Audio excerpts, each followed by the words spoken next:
Alyansa para sa Bagong Pilipinas is holding their proclamation rally in Lawag City. For the latest, let's bring in mobile journalist Merimon Reyes live on the ground. Merimon! Hey, Merimon. Hello, Angela. So far, nandito tayo sa venue ng press ko na gagawin around noon later on. This is a few minutes away from Ilocos Norte Centennial Arena. And supposedly, yung magaganap mamaya na kanilang proclamation rally ay isa sa magiging malaki dahil ito na yung pagsisimula ng kanilang pangangampanya. Especially since ang Ilocos Norte Centennial Arena, ito yung largest indoor venue dito sa Northern Luzon. Pero meron ding satellite na stages sa outside the arena kasi they are expecting na bukod doon sa 5,000 na seating capacity ng Centennial Arena, na-expect nila na aabot daw sa labas yung mga dadalong supporters. Later on, around 3 p.m., 4 p.m., pag nagsimula na kanilang proclamation rally, meron din daw mga surprise or guest performers. So bukod doon, inaasahan din natin na makakarinig na tayo ng mga plataforma. And ano ba yung mga plano ng 12 members na tong senatorial slate ng admin? Which is composed of former DLG Secretary Benhur Abalos, former Makati Mayor Abby Binay, senatorial re-electionist Beth Bong Revilla, Pia Cayetano, Tito Lapid, Ping Lacson, Manny Pacquiao, and baka si Senator Amy Marcos, abangan natin mamaya kung pupunta ba talaga siya kasi she's still considering yung pagpunta today dito sa proclamation rally. Camille Villar, later makikita din natin siya, Francis Tolentino, Erwin Tulfo, who is leading the Pulse Asia Survey polls, and Vicente Tito Soto. Of course, Merimon, ang tanong dyan, you mentioned Senator Amy Marcos, but have you spoken to anyone there on the ground? Kung nasa lawag na ba si Senator Amy Marcos? So far, wala pa tayong nakukuha na impormasyon kung nandito na ba siya or any of the members ng senatorial slate na ito. Pero ang nakita, ang malinaw dito, around 6 a.m., marami ng mga supporters ang nag-aabang sa labas mismo ng arena. At nagkatanungan pa nga sa atin na, alatanghali pa po ba talaga? Pero okay lang daw sa kanila kasi ang importante, baka makakuha sila ng mas magandang upuan sa loob ng arena para mas masuportahan yung kanilang mga kandidato.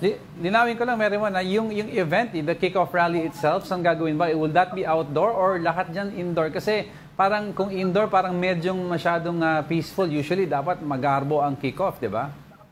Yes, yung pinaka-program proper, gagawin siya doon sa Ilocos Norte Centennial Arena, pero may extension siya sa labas mismo kasi may stages din na sinaset up. So they're expecting yung mga, kung may performances, kung may mga tugtugan, or magkakaroon ng mga talks, posibleng umabot talaga hanggang labas ng Centennial Arena yung venue.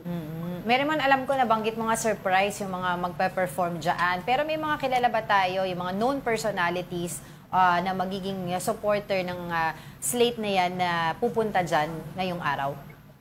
So far, wala pa tayong nakukumpirma ng mga personalidad na dadalo dito at yun yung aantabayanan natin sa mga susunod na oras kasi bago tayo pumunta dito sa pinaka-press ko na venue, marami ng mga sasakyan ang dumadating sa labas ng arena mismo. So later on, makikita natin kung sino nga ba ang mga susuporta sa mga kandidato na ito o mga invited guests. Si President Bongbong Marcos ba, when did he arrive dyan sa Lawag?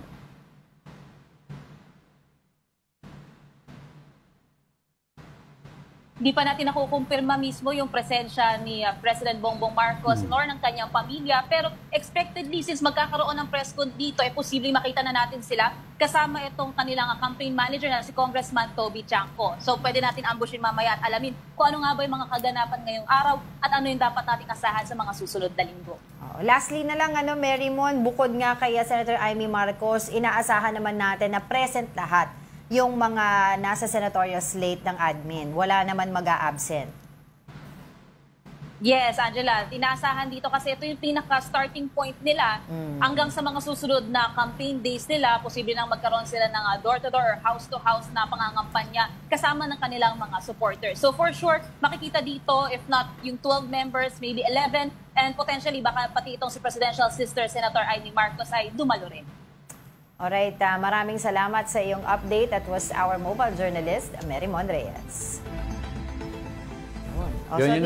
Yun ang katanungan, di ba? Is the presidential sister going to be around, di ba? Kasi she should be because yung presidente ng Pilipinas and the leader of the party, di ba, is kicking off a very important milestone sa grupo nila for the midterm. Sabi ko nga, this will set the tone dun sa magiging kampanya talaga or focus ng campaign nitong slate na ito ng administration. And finally, yung mga supporters ng both Duterte Bloc and the Marcos Bloc can see, okay, saan ba talaga si Senator Amy?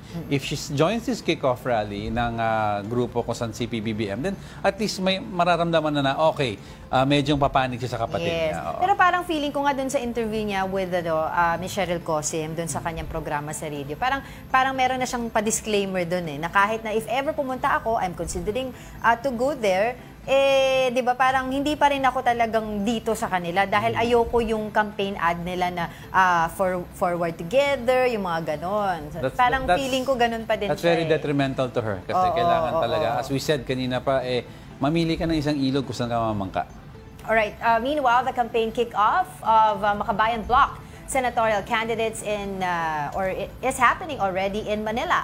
Now, to get more updates, we have mobile journalist Kyla Macantan in the area. Kyla, tell us what's happening there.